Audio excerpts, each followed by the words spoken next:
You want a sanitary environment for these, for any time you do canning. Do not make the mistake of having something, some organism getting put in your food, because you're going to want to rely on this if you're in a desperate situation, or, you know, you just want your stuff nice. So these lids I'm going to actually put, or the rings I'm going to put back in some water here in a minute. But I wanted to at least take out some of the utensils here that I'm going to be working with. This is just like sterilizing a baby bottle. You just bring the water to a boil, let them sit in there for a few minutes, get rid of the germs. You know, and, you know, for the rings, these are fine. The lid are actually going to go in that little pot right there, so that they're ready when I want to put them on the jars. You can see I've taken all the utensils and the rings out, and I just have the bottles in here. I like doing this ahead of time because I, for one, can see how much water I do need to cover the tops, and B, you know, you've got all your stuff cleansed. There's the funnel.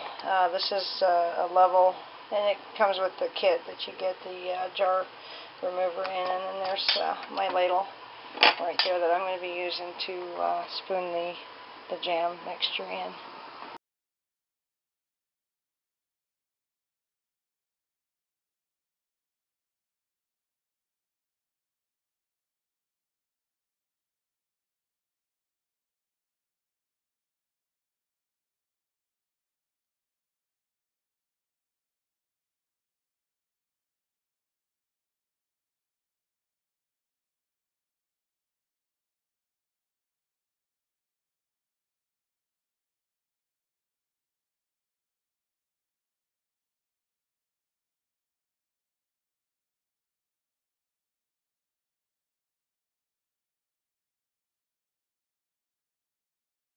I'm making strawberry jam today. In this pan you see I've already got the strawberry mash, pulp, and pectin. As it heats up, the pectin will mix in really good. There's also a 1/4 cup of lemon juice in it. This is 2 quarts of mashed berries, and these are berries that I've had in this freezer for a little while, so I'm not sure how they're going to come out. I'm sure they're going to be fine, because they are going to be boiled down into a different consistency. So, and you'll see as we get to the portion where I add the sugar, the strawberries are actually don't.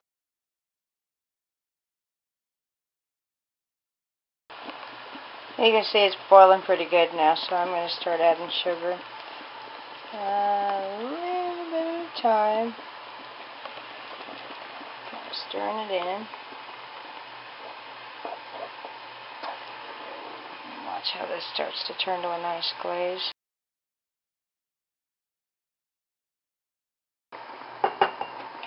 So as your sugar melts into the fruit mixture, you're going to get this foam, and it's a good thing to remove that. And just skim along the side. You're going to have quite a bit of it by the end of your canning here, so just set it aside. You can actually use it on toast or something.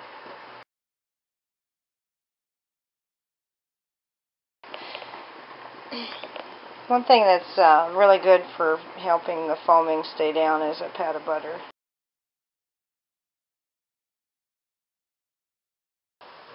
Okay, now we've gotten far enough that we can go ahead and start putting the jam in. You can see it's a darker color than it was, so it's ready. Let's put it in our jars. I'm going to set this off to the side so that I can use both hands, and we'll go ahead and do the process. And I've got everything sitting in here so that I can just take the jar out.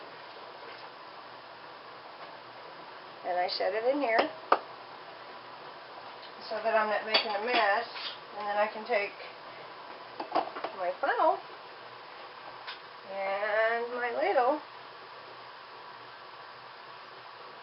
and I can fill it up. And it usually takes about 2 or 3 scoops here. It's really thin right now.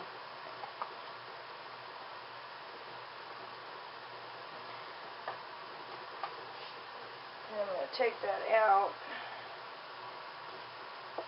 And I actually want a little bit more in here because we want it to seal right. So I'm going to add just a little bit more. And make sure that that's about where I want it.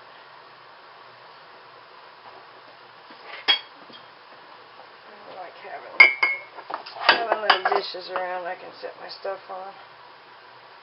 Let's get a little tiny bit more.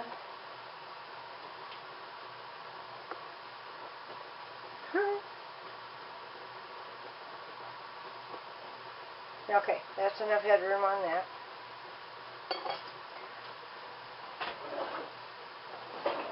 Now what I need to do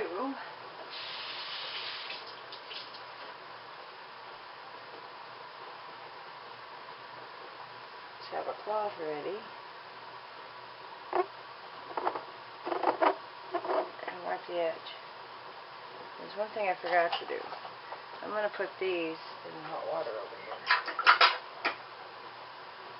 And I should have done that first.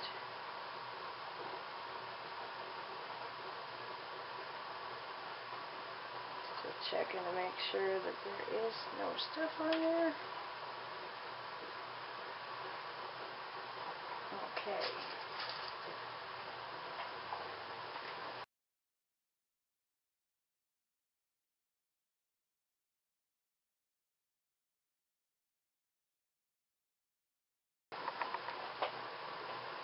I want those really hot.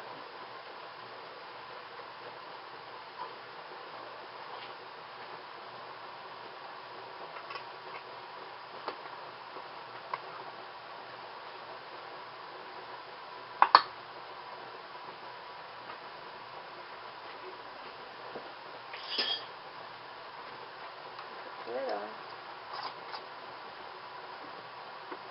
I'm going to leave them on the stove.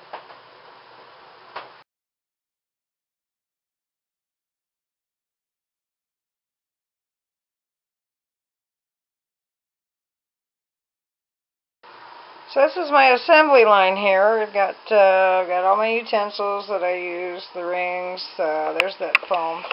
This is how much actually came out of that batch. That's going to be good on toast. I've got a little pot for the lids. And these lid lifters are really handy. They are invaluable.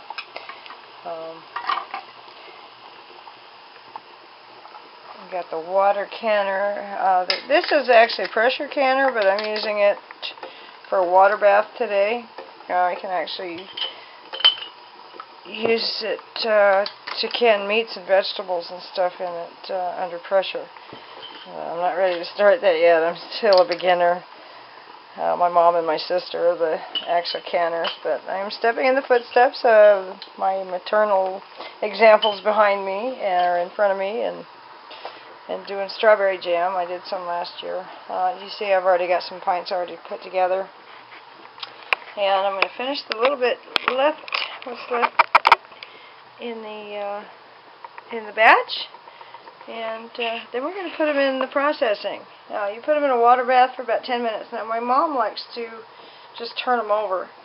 And she thinks they seal pretty good that way. But, I don't know. I'm not that good.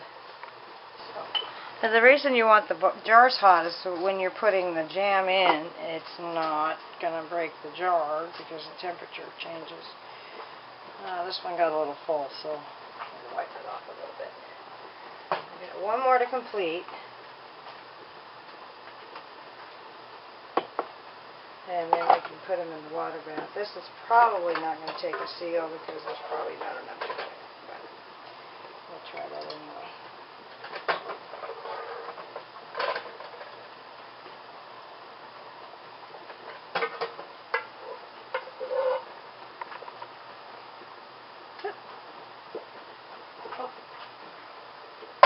A little bit left over.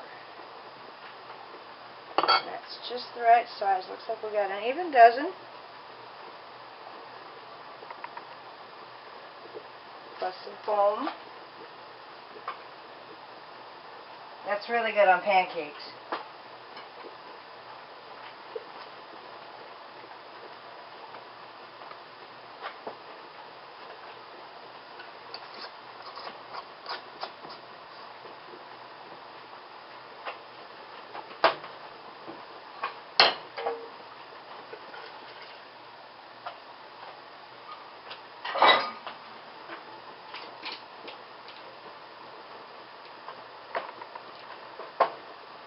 Now I'm going to lower them into the bath.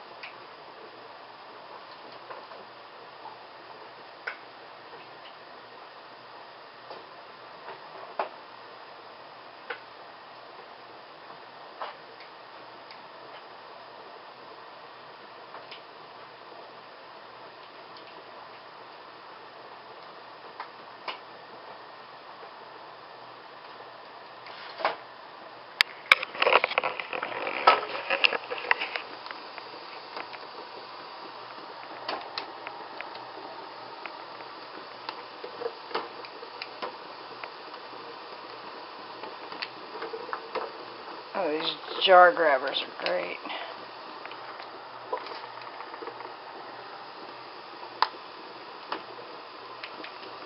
And we'll just let them sit in there. I'm going to set the timer for 10 minutes.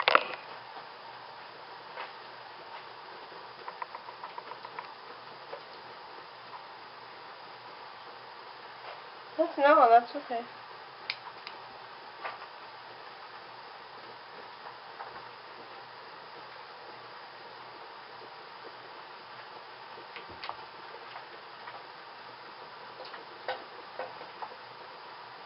No, I'm almost done. I'm just pulling them out right now. And since my camera doesn't pick up my audio, I can keep talking. I'm actually filming this. Yes.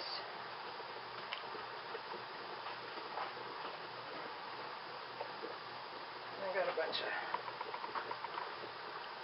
And not from this end, because I'm too far away from the camera. So. Oop. There they go. You can hear them start to seal now. I love that noise.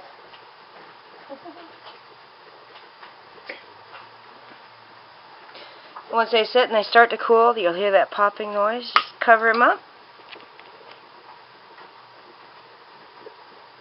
and let them sit. And don't move them for 24 hours. Enjoy your jam.